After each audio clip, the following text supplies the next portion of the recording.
Today I will discuss electromagnetic interference shielding.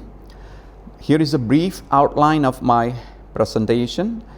The presentation will start with an introduction to electromagnetic waves, EMI shielding mechanism, measurement techniques involved, and different strategies adopted for enhancing the shielding effectiveness of materials. This will be followed by future directions and conclusions. First, I will start with electromagnetic radiation. So, all of you know that electricity and magnetism are related. The propagation of electromagnetic waves in a media or in free space is caused by the space and time variation of electric and magnetic fields as shown in the simulation. So, the first work on electromagnetic theory or correlating electric and magnetic field was done by James Clerk Maxwell, and Heinrich Hertz followed this to make an electromagnetic radiation, an electromagnetic radiation in radio waves. And he famously told that I don't think that radio waves I have discovered will have any practical applications. So, as per the importance of Heinrich Hertz, the unit of the frequency is given as Hertz. So, if you look at the electromagnetic spectrum, so there are electromagnetic waves which start from radio to gamma rays in increasing order of the frequency, and the radio waves which have size of the buildings, and the gamma rays which have size of the atomic nuclei. So, apart from that, these radiations are ionizing, like ultraviolet, X-ray and gamma rays are causes ionizing effect, while the others are radio, microwaves, infrared and visible waves are not ionizing. So, if you look at the penetration of these radiations, so the radio waves can penetrate Earth's atmosphere, the microwaves cannot. The infrared and visible can penetrate the Earth's atmosphere, the other ultraviolet, X-rays and gamma rays cannot penetrate the Earth's atmosphere. So, with an introduction to this electromagnetic radiation, we will focus on to the microwaves, where plenty of applications can be found. Even though there are plenty of applications for the electromagnetic radiations in general, microwaves cause a lot of man's life much easier. For example, the general microwave spectra starts from 300 megahertz to 300 gigahertz. The typical application range can be visible from the figure. It starts from military search data, which is around below 1 gigahertz, then cellular phones, which is now coming up to 5 gigahertz, and ATC transponders, microwave oven, which is around 2 gigahertz, and satellite communication 5-6 gigahertz. The newly developed 5G systems, there is a band close to the below 6 gigahertz, and airborne FC radars and satellite communication, police radar, all those are coming in the range up to 100 gigahertz.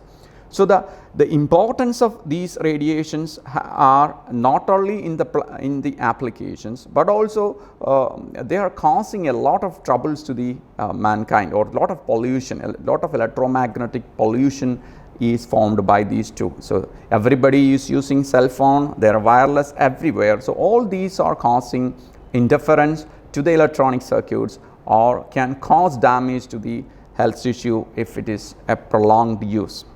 Electromagnetic interference, from the picture you can see the real life experience of electromagnetic interference. So, here a man is watching television, but there is another person is using a telephone, another person is drilling it. So, you can see the disturbances in his television. So, this is a simple real life experience of electromagnetic interference, because the driller, which works on the principle of electromagnetic induction, and phone also has electromagnetic radiations, and these are causing noises in your television screen. So, generally any external effect that disturb the electrical circuit or biological systems by way of induction or radiation is electromagnetic interference. It can from man-made sources and also from the outside source or natural sources such as sun or lightning or Earth's magnetic field, like that. So, simply if you look at the common sources, we live in a world of electromagnetic radiation. So, all of us are in electromagnetic field. So, does this affect our health, or does it causes problems to the electronic circuits? So, the answer is yes, because suppose you are using a phone without a headset, and if you are using for a longer time, then your ear will be heated up. This seems that there is some interaction with the interaction of the electromagnetic radiations, which is in the range of below 4 gigahertz or 5 gigahertz, depending upon the operating frequency, with the tissues, and that's why it is heating up. But there are no real proofs that these radiations affect the biological tissues. However, we need to protect our equipments, electronic equipments, from these stray electromagnetic or spurious electromagnetic signals. So, in the case of the mechanism, you can really explain with the help of the interaction of electromagnetic radiations with the material. So, when an electromagnetic radiation falls on a material, there are three physical phenomena can happen. One is it is get reflected, and it is get absorbed, and the other is it is transmitted. So, in between the reflection and transmission, there is another called internal reflections. So, the radiations can undergo multiple internal reflections and get absorbed again. So, reflection, absorption, and multiple internal reflection causes the electromagnetic shielding. It is very simple way to calculate the shielding effectiveness. It is electromagnetic shielding effectiveness in dB can be termed as 10 log Pi by Pt or 20 log EI by ET, where Pi and Pt are the incident power and transmitted power. EI and ET refers to the electric field, HI and HT refers to the magnetic field. So, the total shielding effectiveness is calculated as due to the absorption SEA plus SER due to the reflection and SEM due to the multiple internal reflections. So, here is a table which describes the shielding effectiveness and shielding efficiency. If there is a shielding effectiveness of 10 dB, then the total shielding efficiency will be 90. So, typically materials having shielding effectiveness between 30 and 40 are used for the practical application. That means shielding efficiency of 99.9 and 99.99.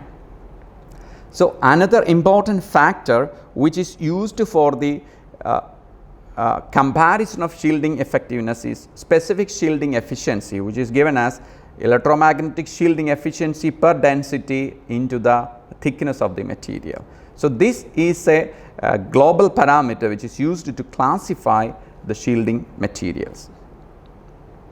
Successful EMI shielding can be achieved by the advanced materials and processing technologies. Now, we move on to the theory of EMI shielding. The first part is the reflection. Reflection is a prior process occurs from the surface onto which the radiation impinges. It happens due to the relative impedance mismatch between the surface of the material and the incident electromagnetic radiations. So, here you can see the electromagnetic radiation incident on the surface and it is getting reflected. The composite is a dual functional graphene composite, and there is also a substrate. The value of shielding due to reflection can be calculated using this formula 39. SCR/dB is equal to 39.5 plus 10 log sigma by 2 pi f into mu. It is interesting to note that the shielding efficiency due to the reflection is directly proportional to the conductivity and inversely proportional to the permeability mu. So, you can enhance the reflection shielding by increasing the conductivity and also decreasing the mu.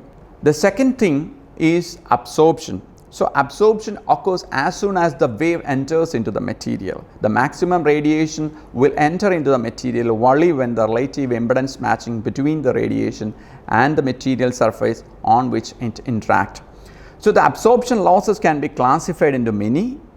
First is the ohmic losses, which is due to the conductivity of the material. Then the polarization losses. There are mainly two different types of polarization, dipolar and interfacial polarization. Then the magnetic losses, which is due to the eddy current losses, hysteresis losses and resonant relaxation losses. So, all these losses contribute to the electromagnetic interference shielding. So, the best thing to achieve the better shielding material is to use a combination of different types of materials. One is a magnetic part, which causes the magnetic losses, and the second one is a dielectric or conductive part, which enhances the contribution due to the conductivity. So, here the strategies adopted for fabricating composites involving conducting and magnetic materials. So, with this I will move on to explain the losses a bit further. So, the conduction loss, if you have a shielding material and which is conducting, then the conductivity of the material will enhance the shielding efficiency, because the electromagnetic radiations will be absorbed due to the conductivity. Here the hopping of charge carriers will again enhance the conductivity and hence the absorption. This polarization losses, happens when it can be due to the dipolar polarization, interfacial polarizations, or the electronic polarization that happens in the material. This polarization mechanism can be identified with respect to the frequency of the radiation which we are using, and also the materials which is used for electromagnetic shielding. The magnetic losses due to the ferromagnetic resonance occurring in the material, and the domain wall rotations in the materials, the exchange resonance, and also the eddy current losses. So, all these contributions are involved in the case of absorption. So, by properly choosing a combination of materials, you can develop a better electromagnetic interference shielding materials. So, third point is the multiple internal reflections. So, here involves the strategy for enhancing the reflection inside the materials. Multiple reflection is appreciable for materials having thickness less than the skin depth, or having the specific internal structures or porous structures or multi-shell or hollow structures. This also helps to enhance the shielding efficiency. So, the shielding efficiency can be calculated due to the multiple internal reflections by 20 log 1 minus e raised to 2d by delta, where delta is the skin depth. Skin depth can be defined as the value of penetration of electromagnetic radiation to 1 by e of its amplitude in a particular surface. So, moving on to different classes of materials. So, there are like metallic materials, bio-derived materials, polymer-based materials, and cement-based materials, and textiles, which are commonly used as electromagnetic interference shielding materials. The first and the foremost are the metallic materials. So, the metallic coatings and shields were considered to be traditional materials for electromagnetic interference shielding. For example, nanoparticles of nickel, iron, and cobalt, they can be used to enhance the conductivity and induce the magnetism. Then the most important class of materials are polymer based materials, because they are flexible, and apart from that they have the chemical resistance. And nowadays there are plenty of works going on the polymer based shielding materials, incorporating different of conductive fillers such as RGO and MX scenes and carbon black and things like that. So, another important class of shielding materials is fabric. That's you can make fabric made up of carbon or cotton and polypyrrole matrix, and these fabrics can be used as a template for shielding materials. Apart from that, it can also be used for different applications like joule heating, energy storage, and also strain sensing and all. So, another class of compound or materials are called cement based materials, because some of the defense application needs that the electromagnetic shield to be used in building materials. So, here multi-volt carbon nanotubes and Portland cement are used for these kind of applications, but still there are plenty of things to do in the case of cement based materials. Bio-derived EMI shielding materials upholds the idea of environment friendliness.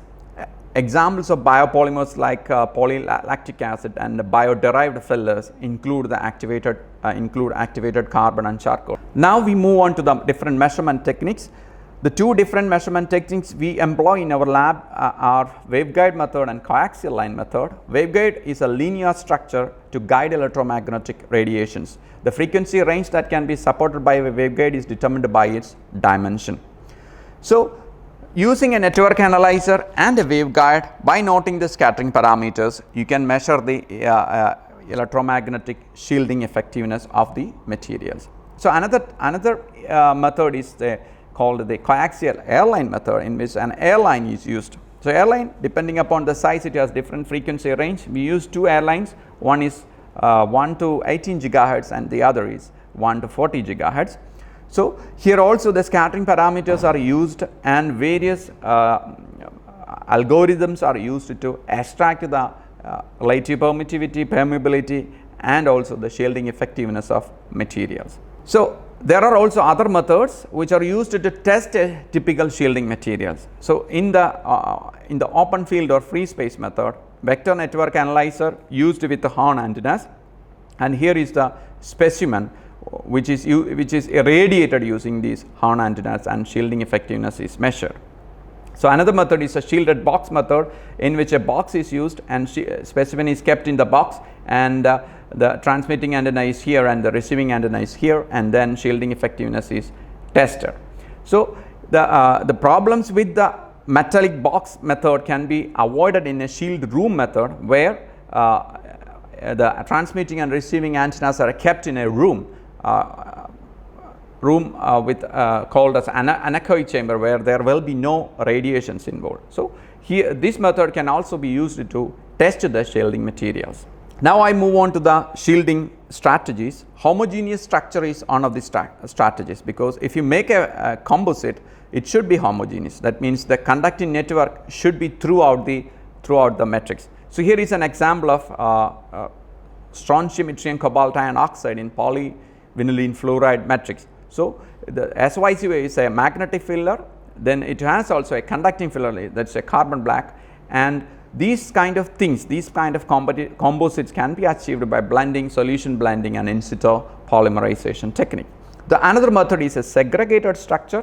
In this segregated structure, a conductive network of fillers is segregated by the individual polymer bulks. Here you can see the conductive network, which is it's a connected network, and that enhances the conductivity and hence the shielding effectiveness.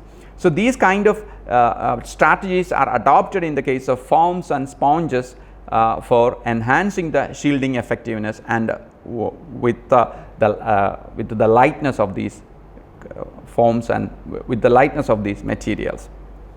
So, another strategy is laminated structure. In the case of laminated structure, the stack of alternately arranged layers, generally it is in a hierarchical manner. You can see the layered structure in which different layers of carbon nanofibers, MXene, and again carbon nanotubes, all these are in a layered arrangement. This causes the reflection of electromagnetic radiations and multiple internal reflections occurring between these two layers, and enhances the shielding efficiency. The another method is a porous structure. This is used in fabricating foams and aerogels. So, these pores enhances the multiple internal reflections inside the material, and hence enhances the electromagnetic shielding efficiency. Future challenges: since we are moving from 5G to 6G, there will be higher frequencies are involved in future, and we need to add the shielding, we need to construct new shielding materials based on the demand for the higher frequency range. That means we need to move on to the terahertz regions. Then multiband absorption. So people are looking for a single material with the different applications. Here the multiband absorption is a necessary thing, like it can absorb UV radiation, or it can absorb the microwave radiation, and also it can absorb the infrared radiations. So that is another future challenge. Then energy management. So in the case of an electromagnetic radiation, what happens to the absorbed energy? The absorbed energy is simply wasted as heat. If we can manage that heat energy to do some useful things, then it will be the real challenge for the current scenario of electromagnetic radiations. Then other strategy is, apart from the electromagnetic shielding materials, if we can find some other applications like an EMI shielding material with a sensor and an energy storage materials, or a Joule heating type of materials, then it will be a real challenge.